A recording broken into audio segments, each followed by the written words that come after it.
Et cet atelier d'échange et de réflexion sur la cartographie des centres d'inscription des électeurs, les travaux du dit atelier ont été lancés par le président de la CENI au siège de cette institution à Kinshasa. Y ont participé les représentants des différents établissements universitaires et professionnels. Je déclare ouvert l'atelier d'échange sur la cartographie des centres d'inscription.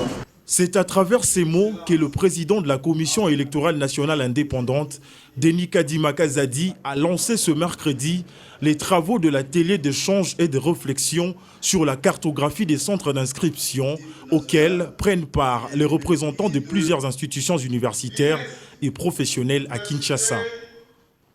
Durant 2 jours, soit du 16 au 17 mars 2022, les participants vont échanger sur des questions liées au processus électoral en RDC et plus particulièrement sur la cartographie des centres d'inscription des électeurs dans le but de collecter les différentes propositions qui seront formulées au cours de ces assises afin d'élaborer une cartographie adaptée et consensuelle. Il faut que le processus électoral soit accessible et équitable.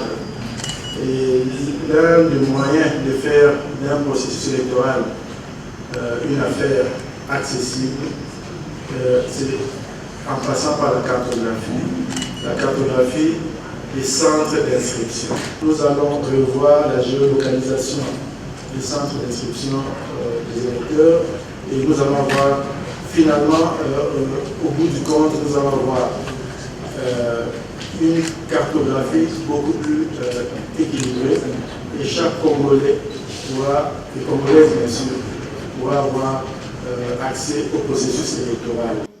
Partant du constat fait sur la disparité des chiffres au niveau des centres et bureaux de vote lors des échéances électorales antérieures, cet atelier a pour but également de dissiper toute contestation, à en croire le deuxième vice-président de cette institution d'appui à la démocratie.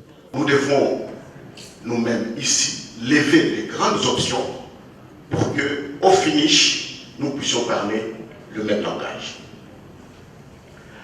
C'est à ce titre que la CENI a fait appel à vous pour que, finalement, dans le cadre de notre rebranding, nous voulons vraiment améliorer notre façon de faire les choses avec vous.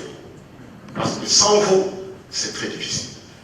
À travers différents exposés et autres propositions formulées, la centrale électorale se veut le renforcement de la transparence dans les processus électoraux et tient à la tenue des prochaines élections dans les délais prévus.